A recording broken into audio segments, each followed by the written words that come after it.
my name's Natasha and this is F-Year History. Now today we're going to be talking about one of our most asked questions, which is, what is the difference between a suffragette and a suffragist? I really think that this is actually a good question to really delve in deeply to.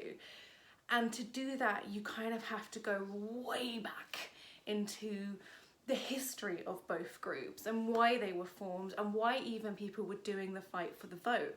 And one of the reasons that you really have to go so in depth into this is because, annoyingly, a lot of history books refer to all suffrage campaigners as suffragettes.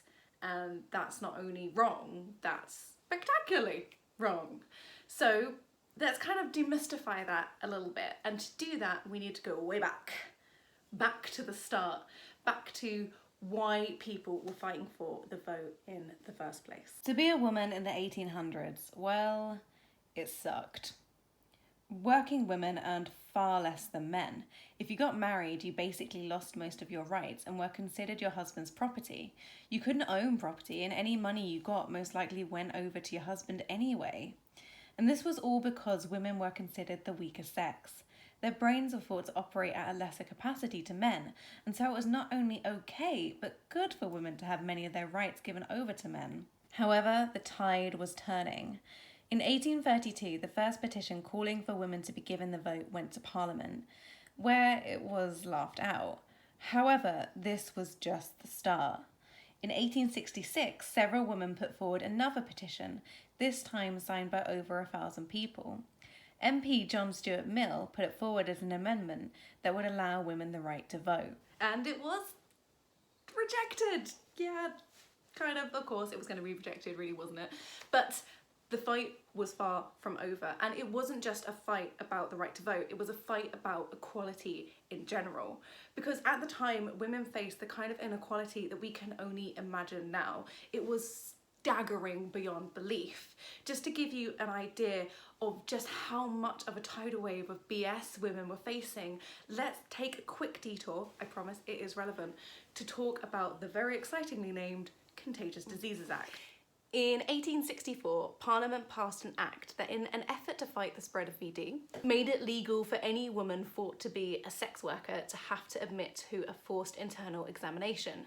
This procedure was often poorly done and likened to surgical rape. Later amendments to the Act meant that if you refused the examination, you could face jail time. And it wasn't just sex workers, it was every woman. All someone had to do was say they suspected someone to be a sex worker, and even if they didn't work in that industry, they'd also be forced to have the examination.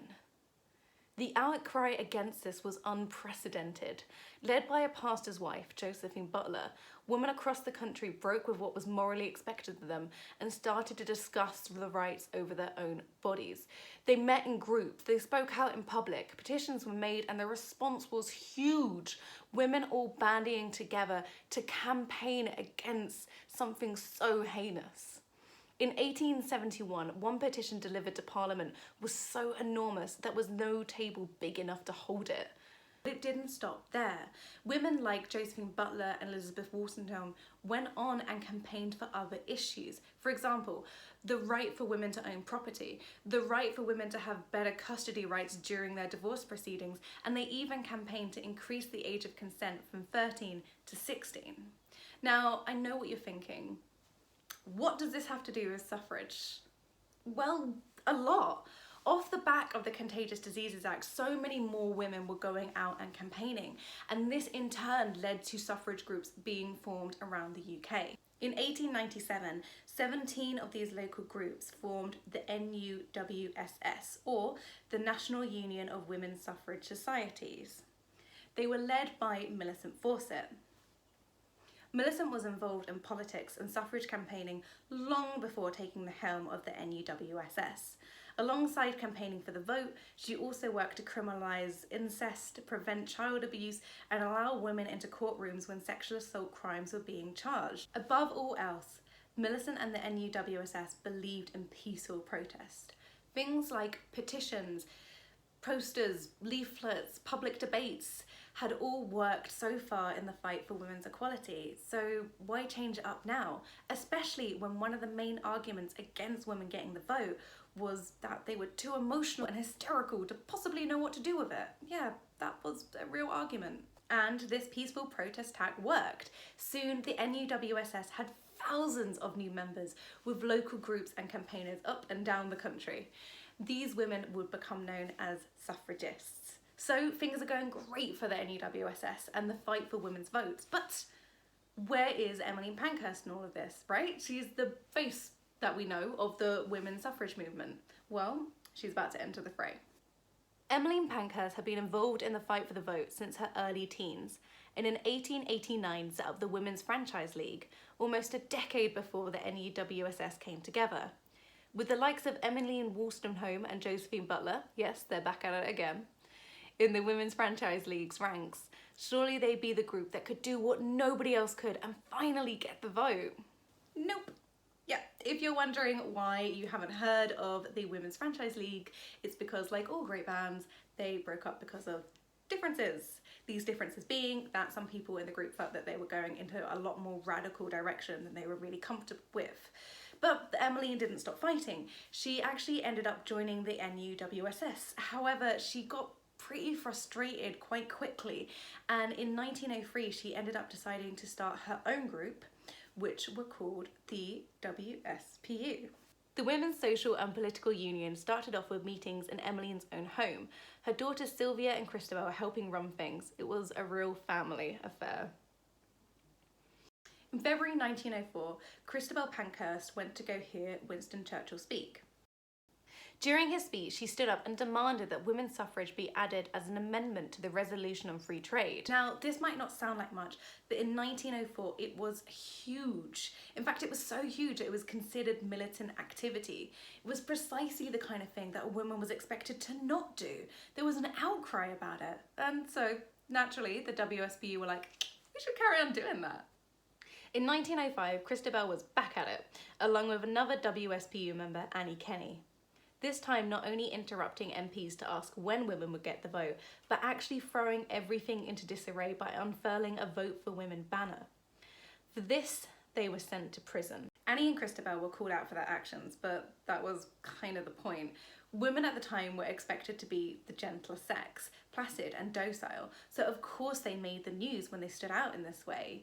Yes, the NUWSS were out there making a stand, but when they did so by playing by the rules. When they spoke out in public, it was because the authorities allowed it, and in the WSPU's mind, that just wasn't enough anymore. And so, as more women joined the WSPU, there were even more instances like that of Annie and Christabel's of civil disobedience, including the fantastic Mary Maloney. In 1908, Mary Maloney followed Winston Churchill around during his campaign for re-election as MP and rang a bell every time he spoke. But these kind of civil disobedience acts didn't end with hilarious bell-based antics. In 1906, 10 suffrage campaigners were actually imprisoned for disturbing the peace at Parliament. Then in 1908, several more campaigners were beaten after they disrupted a speech by David Lloyd George at the Royal Albert Hall. Their corsets were ripped off, their eyes scratched out, and their hair torn out. Even if people didn't agree with what the NUWSS did, they at least tolerated them. The same could not be said for the WSPU. Even when it came down to their name, Suffragettes, it was a term that was actually coined by the Daily Mail as part of its hate campaign against the group. And yet, not everything suffragette branded came from the Daily Mail or haters. Aside from militancy, the WSPU were actually really good at self-marketing. The phrase "votes for women" came from them, as does a lot of the iconography of the suffrage campaign, like this, this, and this. They even made suffragette board games, dolls and tea sets, both as a propaganda tool and a way to wage that dollar. But as great as their marketing genius was, it always boiled back down to their militancy, and it was this that divided the public so much against them. And in fact, it divided the WSPU itself. In 1907, several members of the group actually broke away and created their own organisation, the Women's Freedom League. These women were tired of Emmeline Pankhurst's leadership style, felt she gave wealthy members way too much sway, and they weren't happy with the violent route the WSPU was going down. The Women's Freedom League wouldn't go full NUWSS. They weren't here for peaceful, non-confrontational protest. They would still campaign using disruption, but they did so by breaking the law in peaceful ways. The Women's Freedom League breakaway took about 1 in 5 suffragettes from the WSPU. And in another blow, the NUWSS were levelling up their own peaceful protest strategies, doing things few other female-led groups had ever done before. This included 1907's Mud March. Okay, so the march was actually called the United Procession of Women, but this is Britain and the weather was so bad it was a literal mud march, which is what history has called it. The march was to raise awareness and support behind a private member's bill on women's suffrage, which was going to be put forward on the opening of Parliament. Over 3,000 campaigners from all over the country turned up, and it was a huge success in terms of gaining mass publicity and support for the NUWSS and their campaign. And the WSPU were there, but they were a tiny blip in the sea of NUWSS campaigners. But Emmeline was down, but she wasn't out. It was around this time that she decided to go full violent militancy in the way that the WSPU would run itself. From now, it would be deeds, not words. In 1908, the window smashing started. Then came the destruction to public property.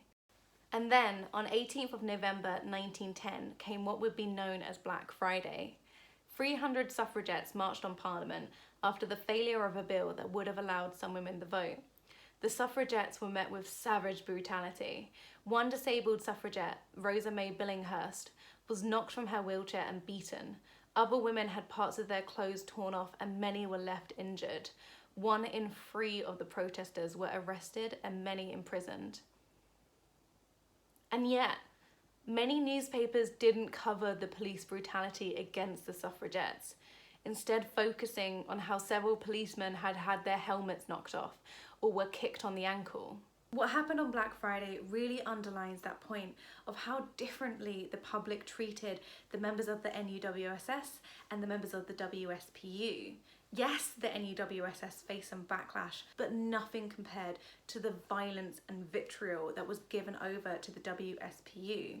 And yet despite this, or more likely in spite of this, the suffragettes just kept on ramping things up. In 1912, Emmeline Pankhurst set up an arson campaign, with suffragettes across the country setting fire to post boxes, but also buildings. 3 suffragettes attempted to set fire to Dublin's Theatre Royal during a packed matinee performance, all because the Prime Minister was there. After Emily Wilding Davidson died during a protest in 1913, there were a string of retaliation attacks. And when high-profile suffragettes like Emmeline Lawrence spoke out against the violence, they were kicked out of the WSPU. At the time, Emmeline Pankhurst explained why she felt suffragettes needed to carry out these violent acts, saying, "If men use explosives and bombs for their own purpose, they call it war. And the throwing of a bomb that destroys other people is then described as glorious and heroic deed. Why should a woman not make use of the same weapons as men? It is not only war we have declared, we are fighting for a revolution." And it was a violent revolution that they wanted.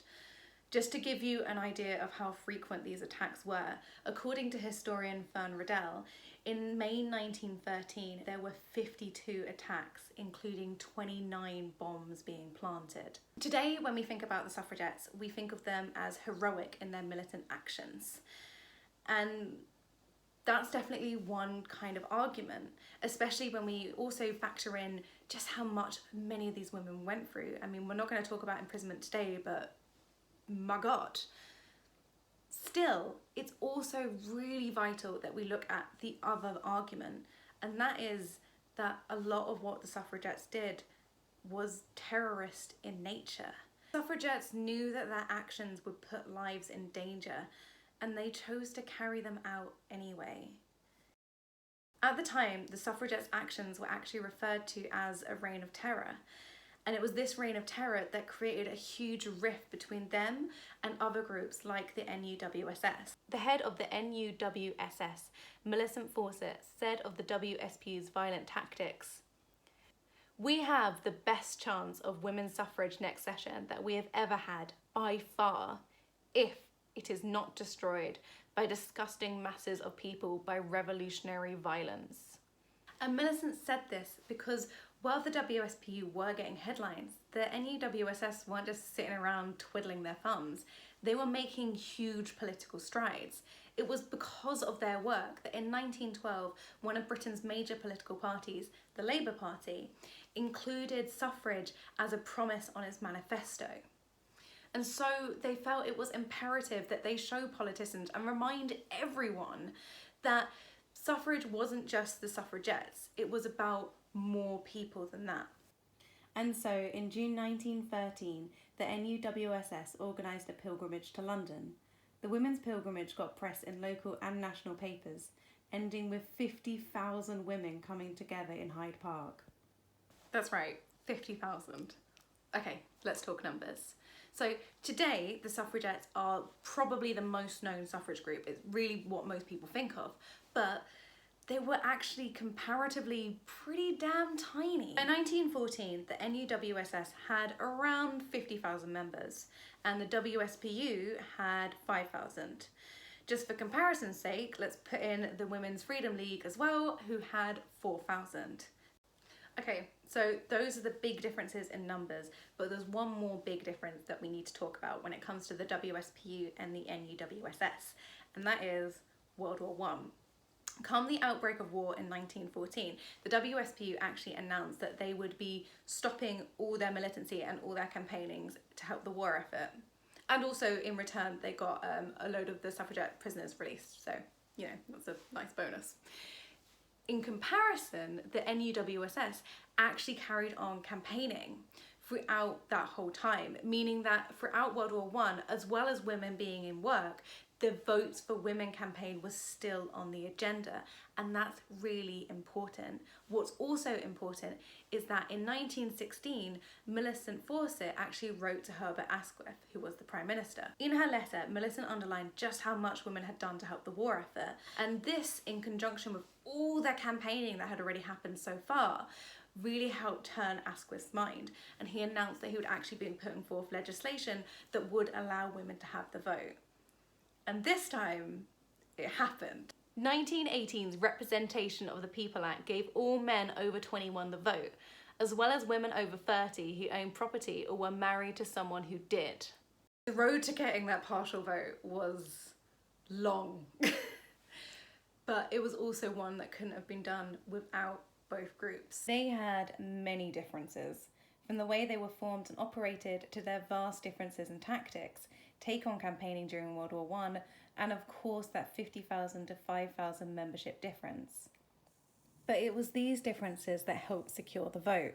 Realistically, we can't know if one would have succeeded without the other, but many historians agree it was a combined win between both the suffragettes and the suffragists. Although today we often remember the suffragettes primarily, we shouldn't ever forget the decades of hard graft and fighting that was put in by the suffragists. They both gave us the rights we have today, and for that I thank them. So I hope this answers the question, what is the difference between a suffragist and a suffragette? And I hope you also learned some fun other stuff to go with it.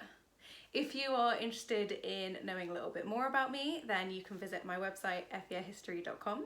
I also have some lovely social media, mainly Twitter and Facebook, because I'm actually an old lady and I don't really understand Instagram. And you can find all about that in the doobly-doo below. Please like and subscribe, and we'll have some more videos in the future. Okay.